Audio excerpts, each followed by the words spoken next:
Assalamualaikum warahmatullahi wabarakatuh. Jumpa lagi bersama saya Miranti Arisya, guru bahasa Indonesia dari SMP Negeri 5 Teluk Pakedai, Kabupaten Kuburaya, Provinsi Kalimantan Barat. Pada kesempatan kali ini, saya ingin memberikan sebuah materi tentang teks deskripsi yang diajarkan di kelas 7 semester Gasal.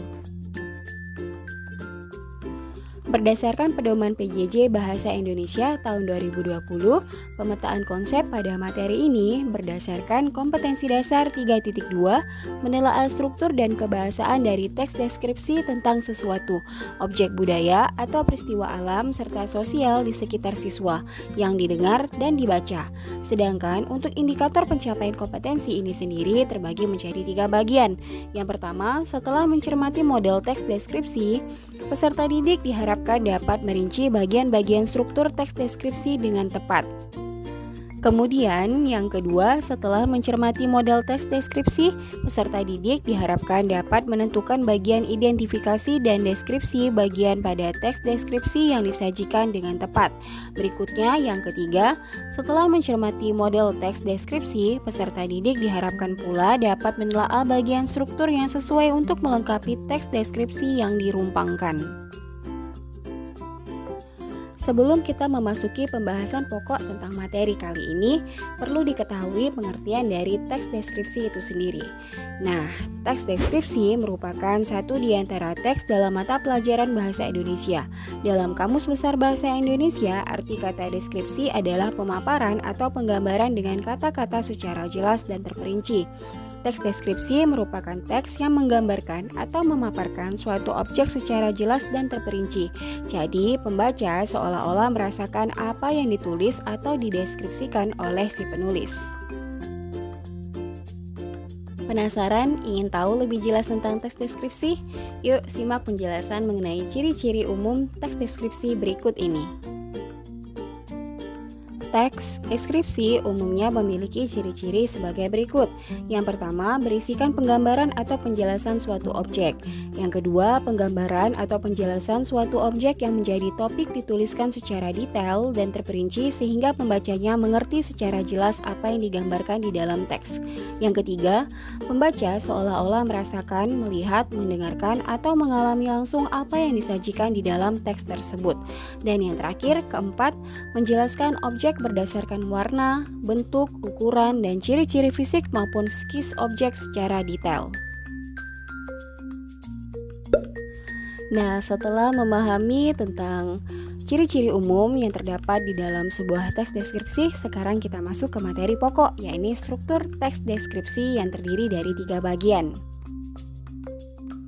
Struktur teks tanggapan deskriptif mencakup sebagai berikut. Yang pertama, ada bagian yang disebut dengan identifikasi atau gambaran umum. Nah, pada bagian ini berisi nama objek yang dideskripsikan, lokasi, sejarah lahirnya, makna nama, pernyataan umum tentang objek tersebut. Kemudian, pada bagian yang kedua terdapat deskripsi bagian. Nah, pada bagian ini berisi perincian bagian objek tetapi diperinci berdasarkan tanggapan subjektif penulis. Dan yang terakhir, simpulan. Nah, pada bagian ini berisi kesan penulis terhadap objek yang digambarkan. Hal terpenting dari struktur teks deskripsi adalah deskripsi bagian. Nah, perlu diketahui jenis pengembangan dari deskripsi bagian ini terdiri dari beberapa pengembangan. Yang pertama, deskripsi bagian berdasarkan ruang. Jadi, pada bagian ini berisi perincian bagian-bagian ruang objek yang dideskripsikan. Misalnya, penulis mendeskripsikan bagian pintu masuk, bagian tengah, bagian belakang, atau perincian ruang juga dapat menyebut nama ruang-ruang dan ciri-cirinya. Kemudian, terdapat pula deskripsi bagian berdasarkan anggota bagian-bagian objek. Nah, pada pengembangan ini, bagiannya berisi perincian bagian-bagian yang dideskripsikan. Misalnya pantai digambarkan bahwa lautnya, bibir pantai, ombak, dan pasirnya, serta pemandangan tumbuhan dan hewan pantai. Kemudian yang ketiga, terdapat pula adanya deskripsi bagian berdasarkan proses sesuatu yang sedang berlangsung. Jadi pada bagian ini nantinya akan dijelaskan perincian bagian awal mulai meningkat. puncak atau inti, serta yang terakhir penutup. Jadi, misalnya penulis mendeskripsikan awal pementasan, puncak adegan, kemudian mulai meluruh, dan yang terakhir penutup. Kemudian yang terakhir terdapat pula deskripsi bagian berupa pemfokusan. Nah, pada bagian ini berisi bagian yang paling disukai dari bagian yang dideskripsikan. Contohnya, bagian yang paling saya sukai dari perpustakaan ini adalah ruang bacanya. Desain unik dengan cat cerah memberikan kenyamanan yang luar biasa pada pengunjung.